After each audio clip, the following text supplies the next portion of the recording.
लिए गड़ियाली आंसू बहने वाले ऑपोजिशन पार्टी आज पैसा भेजने से भी इनकार कर, शेम है सर, बिल्कुल शेम। मणिपुर का पैसा, मणिपुर का हित में जो पैसा जाना है उसके खिलाफ वोट कर रहे हैं, उसके खिलाफ वोट कर रहे हैं।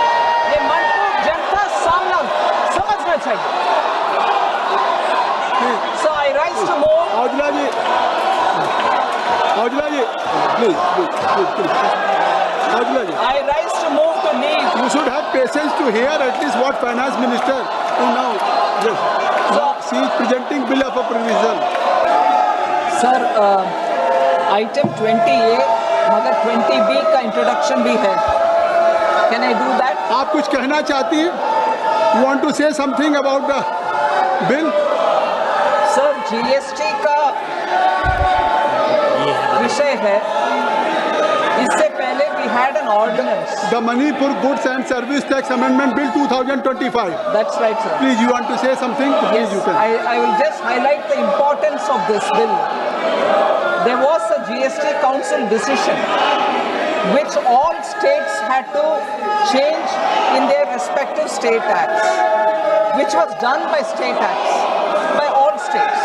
But because Manipur was under disturbance, they could not do it through the state legislature. Therefore, they brought an ordinance. That ordinance time expired and we couldn't come to the house because the state assembly was still on.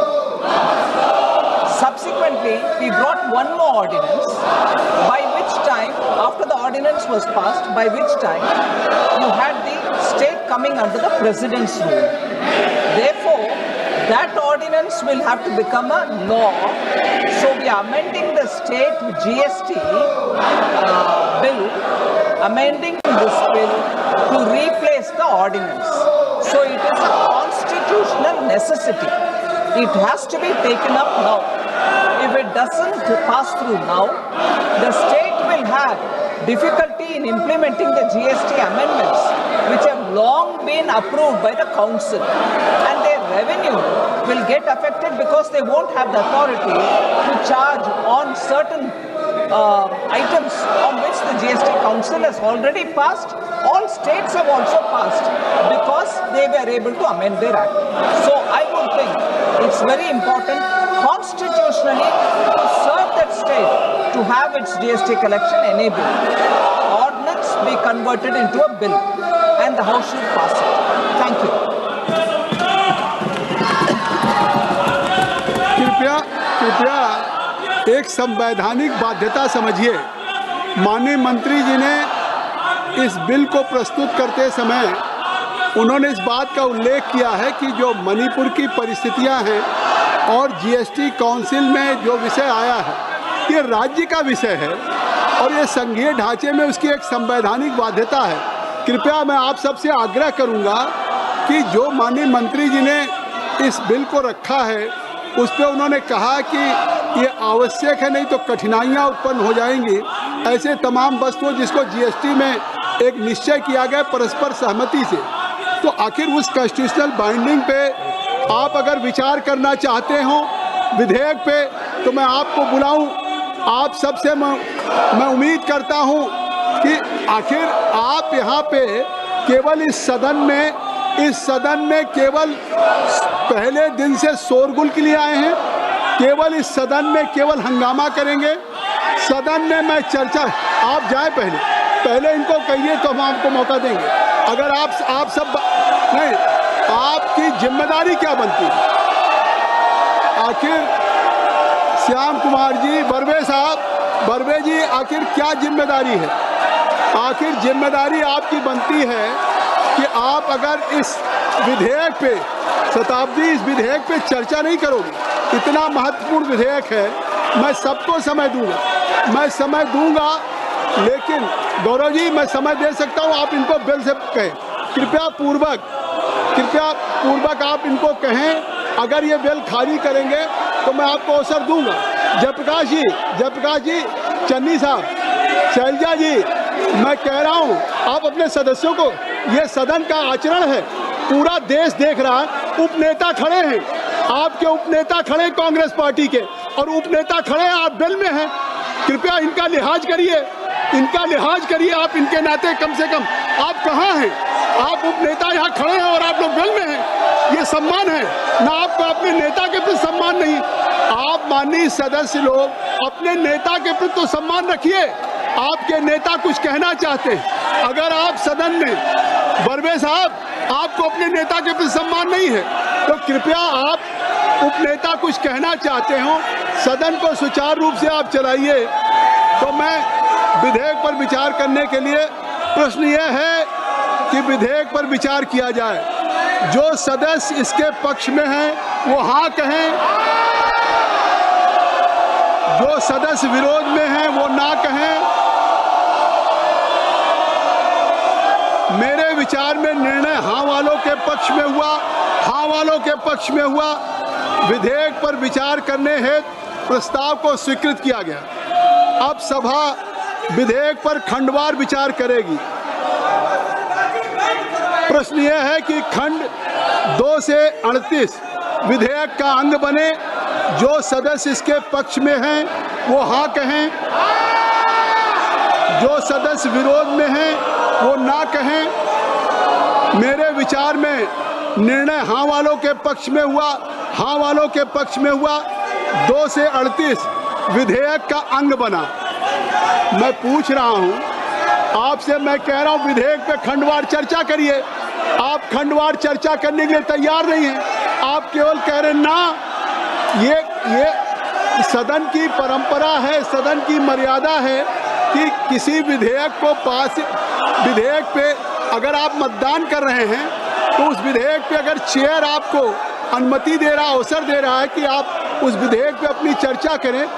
आखिर Beni Bannon साहब, आप senior member हैं, अपना समझाइए कि कम से कम।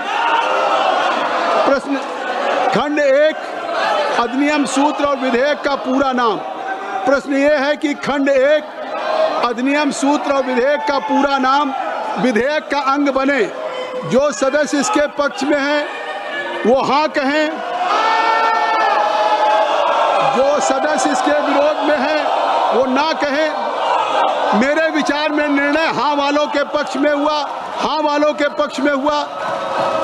खंड 1 अधिनियम सूत्र और विधेयक का पूरा नाम विधेयक का अंग बना।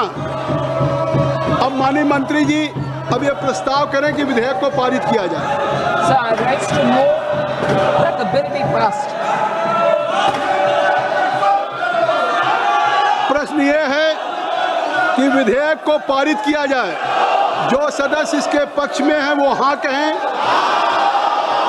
जो सदस्य विरोध में वो ना कहें।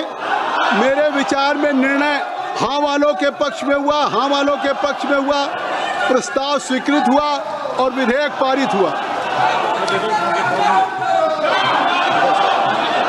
आइटम नंबर 20C, एक बार मैं फिर रिक्वेस्ट कर रहा हूं, अगर मणिपुर बजट पर आप चर्चा करना चाहते हैं, माननीय मंत्री जी आप कुछ कहना चाहती हैं मणिपुर बजट पे?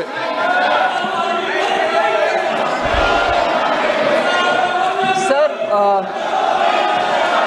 राष्ट्रपति शासन में आने के बाद मणिपुर के बजट में केंद्र सरकार के द्वारा इस साल के पूरे बजट में ले रहे हैं हम, इसीलिए उसका 2-3 मुख्य अंश में रखना चाह रही हूँ। पहला, एडिशनल बजटरी आउटलेस, हम नया और पैसा डाल रहे हैं मणिपुर के लिए। ये मणिपुर के लिए आवश्यक है और मणिपुर के बेहतरी के लिए, उनके कानून व्यवस्था बेहतरी के लिए और डेवलपमेंट के लिए ये पैसा जा रहा है। कृपया आप लोग सुने, माननीय मंत्री जी मणिपुर के बजट के लिए सरकार के क्या प्रस्ताव हैं उस पर विचार कर दे। आप कृपया सुने, मैं आप सबसे रिक्वेस्ट करूँगा, औजला साहब, राहुल साहब, आप सबसे कह रहा हूँ, माननीय मंत्री जी, माननीय मंत्री, आपको सम्मान नहीं है, आप आपको अगर अपने नेता को है तो आप कृपया बेल खाली कर दें, मैं अवसर दे दूंगा। नहीं, अगर आप ये सदन की कार्रवाई नहीं होगी कि आप सदन के बेल में भी रहें और आपके उपनेता गौरव गोगोई जी खड़े रहें। ठीक है माननीय मंत्री जी। सर, मणिपुर के ऊपर विपक्ष कभी भी कुछ ना कुछ विषय उठाते रहते हैं, वो उनके हक है, मगर जब सरकार के द्वारा बजट पेश कर रहे हैं, उनके लिए पैसा दे रहे हैं, मणिपुर के डेवलपमेंट के लिए सोच विचार करके अच्छा कदम उठा रहे हैं, उसको सुनने में उनका क्षमता नहीं है और उनका करेज भी नहीं है।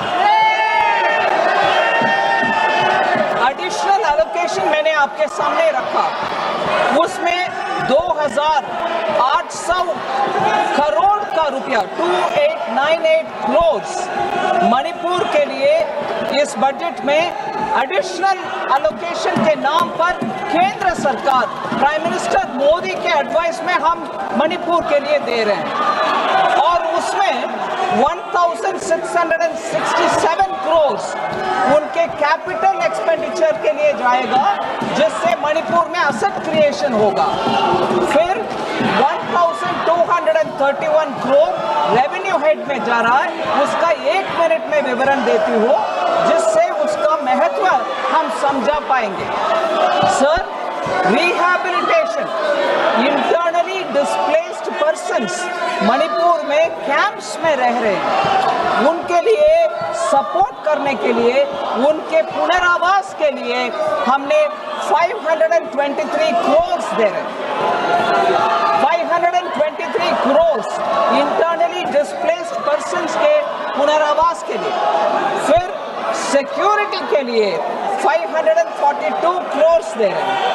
फिर CAPF सेंट्रल आर्म्ड फोर्सेस का डिप्लॉयमेंट के, पैरामिलिट्री फोर्सेस का डिप्लॉयमेंट के लिए 500 करोड़ और भी दे रहे हैं।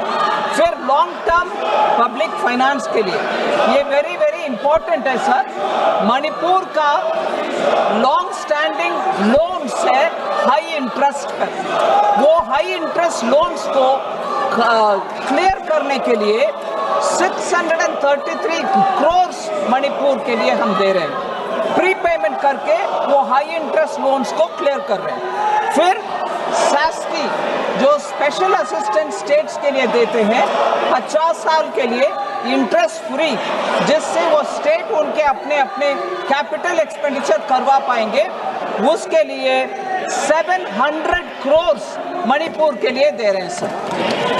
इसीलिए इस बजट में हम रेवेन्यू रसीट्स, बजट का रेवेन्यू रसीट का एस्टिमेट भी मैं बोलना चाह रही हूँ, 21,439 करोड़ है sir revenue रसीट्स। This is 21% lower than the vote on account figures that were presented in March 2025. फिर भी हम केंद्र सरकार के द्वारा सपोर्ट करके उनको आगे ले चलने के लिए कोशिश कर रहे हैं, इसीलिए मैं आपसे रिक्वेस्ट कर रही हूँ इस बिल को पारित करें। धन्यवाद। अब मैं वर्ष 2025-26 के लिए मणिपुर राज्य से संबंधित अनुदानों की मांगों को सभा में मतदान के लिए रखता हूं।